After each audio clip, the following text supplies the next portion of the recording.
Hello hi besties, ఎలా ఉన్నారు? బాగున్నారు? నేను బాగున్నాను. ఇది వచ్చేసి శ్రావణ మాసం స్టార్టింగ్, అంటే ఈరోజు అనమాట మండే వ్లాగ్. మార్నింగ్ నుంచి ఆఫ్టర్నూన్ వరకు నా డైలీ రొటీన్ ఎలా జరిగిందనేది నేను ఈ వీడియోలో అయితే షేర్ చేస్తాను. వీడియోని స్కిప్ చేయకుండా లాస్ట్ వరకు అయితే చూడండి ఫ్రెండ్స్. నా ఛానల్ కొత్తగా చూస్తున్నట్టయితే సబ్స్క్రైబ్ చేయండి, లైక్ చేయండి, పక్కనే ఉన్న బెల్ ఐకాన్ అయితే క్లిక్ చేయండి. ఇంకా ఉదయాన్నే అయితే లేచిన తర్వాత మొత్తం ఇల్లు అయితే క్లీన్ చేసేసుకుని బయట ముగ్గు పెట్టేసి, అప్పుడే ఎండ అయితే వచ్చేసింది. ఈరోజు ఫుల్గా వచ్చేసింది ఎండ. ఇంకా రెడీ అయిపోయి పూజ అయితే చేసేసుకున్నాను. మా ఇంట్లో అయితే ఎక్కువ పటాలు అయితే ఉండవులేండి, 2 పటాలు ఉంటాయి. సో అక్కడైతే ఏదో చిన్నగా నాకు తోచినంతలో పూజ అయితే అయిపోయింది. పూజ చేసేసుకుని దేవుడికి ఒక దండ మీద పెట్టేసుకున్నాను. ఆ మార్నింగ్ వైబ్స్ అనేవి చాలా వేరుగా ఉంటాయి. పూజ చేసుకుంటే మైండ్ అంతా రిలాక్స్గా ఉంటుంది. సో ఇంకా అలా అయిపోయిన తర్వాత ఇంకా వంటగదిలోకి అయితే వచ్చి ఈ మధ్యలో మా బాబుని రెడీ చేసి మా బాబుని టెంపుల్కి పంపించాను మా చిన్నతో. వాళ్ళిద్దరు టెంపుల్కి వెళ్ళిన తర్వాత నేనైతే వంట మొదలు పెట్టాను. బెండకాయ ఫ్రై అండ్ పాలకూర పప్పు అయితే చేస్తున్నాను ఈరోజు.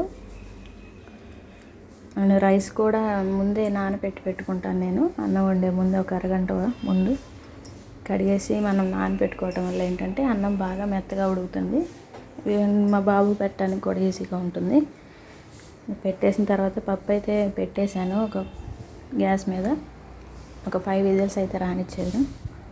5 విజిల్స్ వచ్చేసిన తర్వాత పక్కన ఇంకోటి దాంట్లో కళాయి పెట్టేసి అందులో బెండకాయ ఫ్రై కోసం అయితే రెడీ చేస్తున్నాను. కొంచెం నూనె వేసి తాలింపు గింజలు ముక్కలు వేసేసి కలిపాను. ఇందులో సాల్ట్ అయితే యాడ్ చేయలేదండి.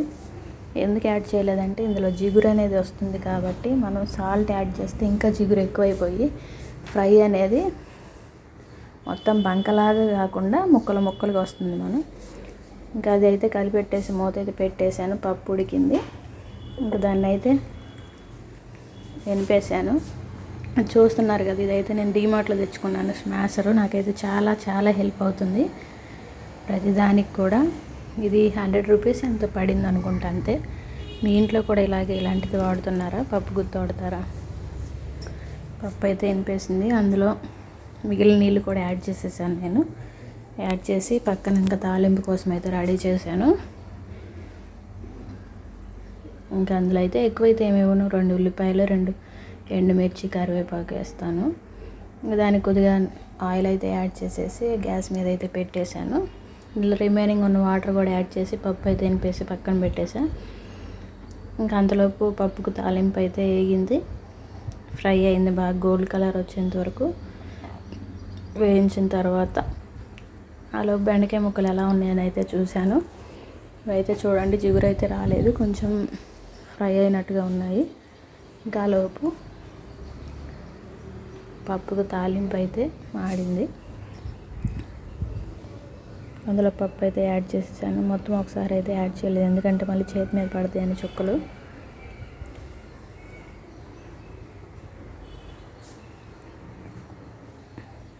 పప్పులో అయితే కొంచెం ఉప్పు అయితే తక్కువైందని మళ్ళీ యాడ్ చేశాను. పప్పు రెడీ అయిపోయింది. చాలా బాగుంటుందండి ఆకుకూర పప్పు. ఎప్పుడైనా నేను ఆకుకూరలే ప్రిఫర్ చేస్తాను పప్పులోకి, ఎందుకంటే హెల్తీ కూడా కదా అవి, అండ్ పిల్లలు తినేది కాబట్టి. సో ఇంకా కేర్ఫుల్ అయితే తీసుకోవాలి. ఏమంటారు ఫ్రెండ్స్? అంతే కదా. మనకున్న దాంట్లో మనం తెచ్చుకొని తినడంలోనే చాలా హ్యాపీనెస్ ఉంటుంది కదా. చూడండి, బెండకాయ అయితే కొంచెం కూడా జిగురు అయితే రాలేదు. ముక్కలుగా భలేగా ఫ్రై అయితే అయిపోయింది.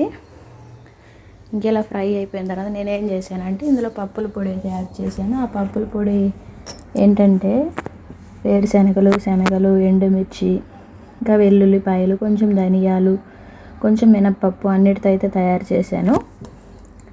చూడండి, చూడటానికి చాలా కలర్ఫుల్గా ఉంది. ఇది ఇంకా ఫ్రైలో యాడ్ చేస్తే చాలా టేస్టీగా ఉంటుందండి. నేను ఏ ఫ్రైలో అయినా ఈ పొడి అండ్ కొబ్బరి కారం అయితే యూజ్ చేస్తాను. చాలా బాగుంటుంది. ఫ్రై అయితే రెడీ అయిపోయింది. ఇంకా అప్పటికి కూడా మా పిల్లలు ఇంకా రాలేదు. మా బాబు ఇంకా చిన్న టెంపుల్కి వెళ్ళి, ఆ లోపు నా వంట అయితే కంప్లీట్ అయిపోయింది. ఇది జరిగిందండి ఈరోజు మార్నింగ్ రొటీన్ వ్లాగ్ అయితే. మీకైతే నచ్చుతుంది అనుకుంటున్నాను. లైక్ చేయండి, షేర్ చేయండి. అన్నం కూడా పెట్టేశాను, ఉడుకుతుంది. మా వాళ్ళు వచ్చేలోపు అయిపోతుంది. Thanks for watching.